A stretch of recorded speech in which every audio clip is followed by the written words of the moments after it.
Assalamualaikum dan salam sejahtera. Anda sedang menonton Sekilas Fakta 27 November 2020 bersama saya Syazwana Amin.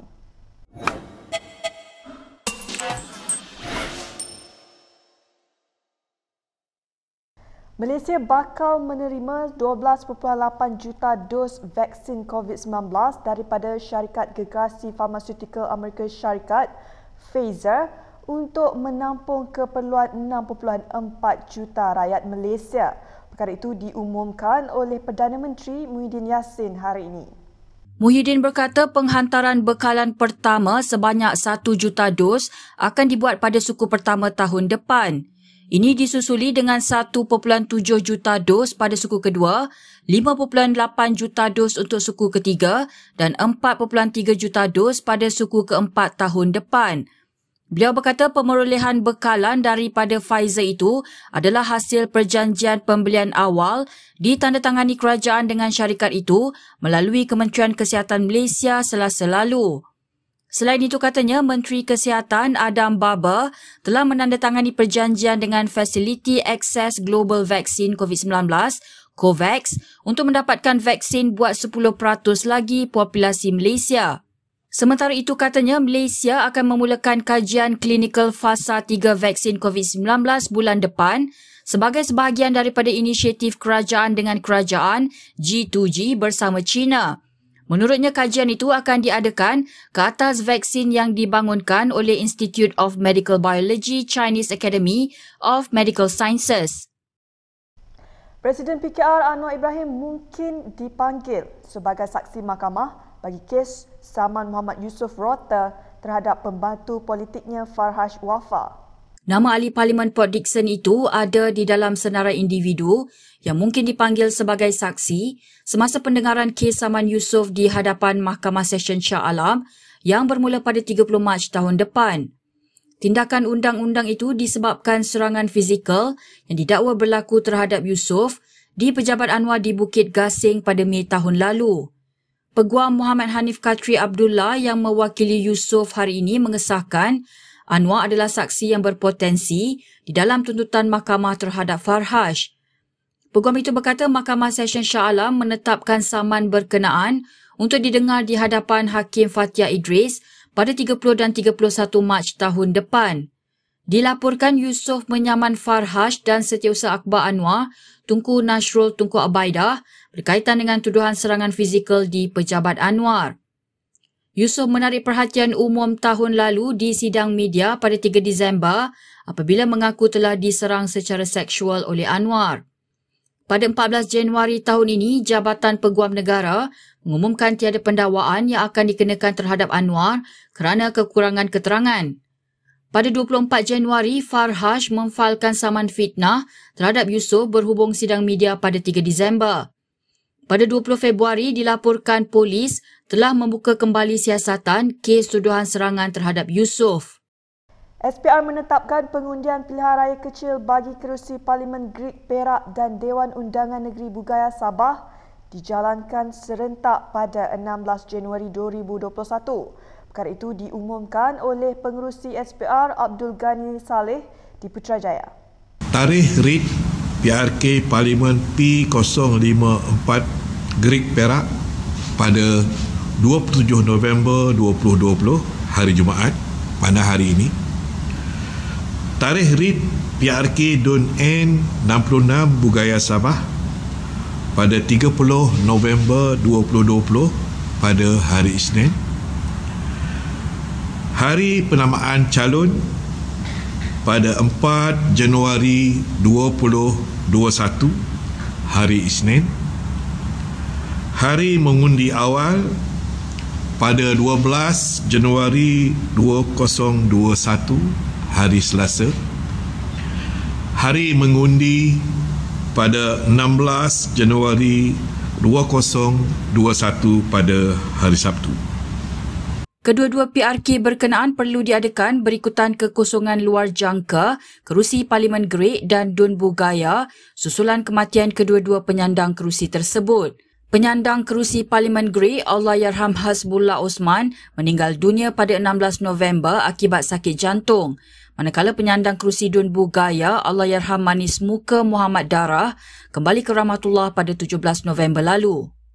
Jangkitan COVID-19 di Malaysia hari ini meningkat semula kepada 4 angka apabila 1,109 kes baru dan 2 kes kematian dilaporkan hari ini. Daripada jumlah itu, 1,099 adalah kes penularan tempatan dan 10 kes import. Negeri Sabah hari ini masih melaporkan kes harian tertinggi iaitu sebanyak 441 kes bersamaan dengan 39.8%, di mana 346 kes iaitu 78.5% daripada kes-kes dikesan di negeri Sabah adalah hasil saringan kluster-kluster dan kontak rapat kes positif yang giat dijalankan di lapangan. Ini diikuti oleh negeri Selangor sebanyak 175 kes iaitu bersamaan dengan 15.8% dan negeri Sembilan sebanyak 167 kes iaitu bersamaan dengan 15.1%. Kalau kita gabungkan kes-kes di Lebah Kelang iaitu negeri Selangor, wilayah Persekutuan Kuala Lumpur dan Putrajaya serta negeri Sembilan, jumlah kes adalah 496 iaitu lebih daripada negeri Sabah. Setakat tengah hari ini, jumlah kes aktif di Malaysia adalah sebanyak 11,307 kes. Sementara itu, Ketua Pengarah Kesihatan Dr. Nur Hisham Abdullah mengumumkan jumlah kes sembuh di negara ini telah mencecah lebih 50,000 kes apabila 1,148 kes lagi disahkan sembuh hari ini. Ini menjadikan jumlah kumulatif pesakit sembuh sepenuhnya adalah 50,204 kes atau 81.2% daripada jumlah keseluruhan kes. 2 lagi kematian dilaporkan hari ini menjadikan jumlah kematian mencecah 350 kes. Kerajaan memutuskan untuk melaksanakan Perintah Kawalan Pergerakan Bersyarat PKPB di Tongkang Pecah Batu Pahat, Johor bermula 29 November sehingga 13 Disember ini. Perkara itu diumumkan oleh Menteri Pertahanan Ismail Sabri Yaakob hari ini. PKPB ini akan melibatkan seramai 16,300 penduduk di kawasan-kawasan seperti berikut: Bandar Puteri Indah, Lorong 7 hingga Lorong 10, Batu 7 dan juga Kampung Muhammad Nur.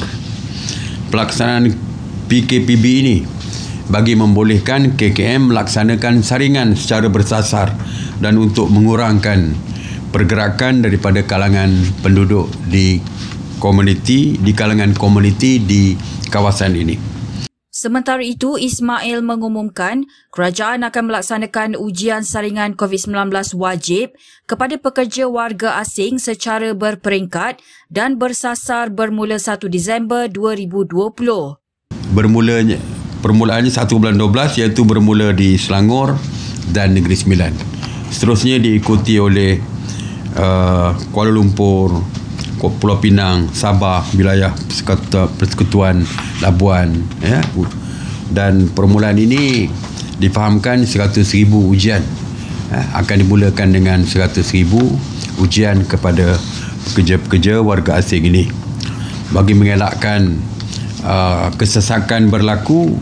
Maka majikan perlu mengatur temu janji dengan fasiliti kesihatan swasta bagi ujian COVID-19 ini.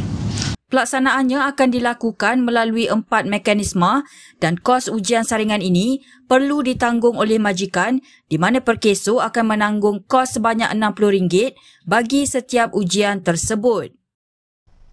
Ahli Parlimen Amanah yang bangun pada undian belanjawan 2021 semalam tidak diberitahu mengenai arahan Ketua Pembangkang untuk tidak melakukan undi belah bahagi.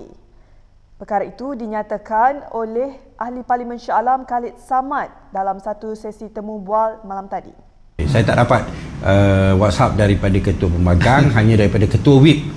Ya, dan seperti mana yang saya sebut, keputusan yang berlaku pada sebelum itu dalam mesyuarat yang lebih resmi adalah sebaliknya. Tapi keputusan last minute yang dibuat oleh Ketua Pembangkang disampaikan, kita tak sempat nak bahas.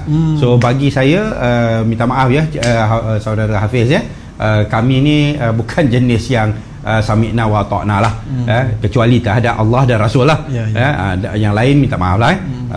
Menurutnya, tindakan itu terpaksa dilakukan oleh ke-6 ahli Parlimen Amanah itu supaya rakyat mengetahui pendirian parti itu yang sebenarnya menolak belanjawan tersebut. Tapi kami hormatlah pihak PKR, diorang ada pendirian yang lain, diorang rasa diorang kena akur dan ikut arahan Ketua Pembangkang, DAP pun begitu, ikut apa yang telah diputuskan yang dipersetujui oleh Guan Eng dan sebagainya. Itu kita hormatlah. Itu diorang punya pendirian ya. Tapi bagi MP dalam amanah yang bekas PAS ni ya, kami dah terlalu allergic betul-betul allergic dengan konsep kamu dengar kamu ikut je. Tak tahu apa sebab pun kamu ikut je. Bukan lembu kenyang. Beliau bagaimanapun menjelaskan bahawa tindakan yang diambil oleh ahli-ahli parlimen partinya itu bukan bererti wujudnya perpecahan di dalam Pakatan Harapan. Presiden PKR Anwar Ibrahim semalam memberitahu telah meminta Presiden Amanah Muhammad Sabu dan Setiausaha Agung DAP Lim Guan Eng untuk tidak melakukan undi belah bahagi. Ini kerana PH tidak mahu dilihat menolak insentif baru yang diumumkan oleh Menteri Kewangan Tengku Zafrul Abdul Aziz. Baiklah, sekian sahaja daripada saya, Syazwana Amir, untuk sekilas fakta. Untuk lebih banyak berita, anda boleh melayari kinitv.com. Anda juga boleh mengikuti kami di Instagram, Twitter, YouTube dan Facebook. Salam hormat dan jumpa lagi.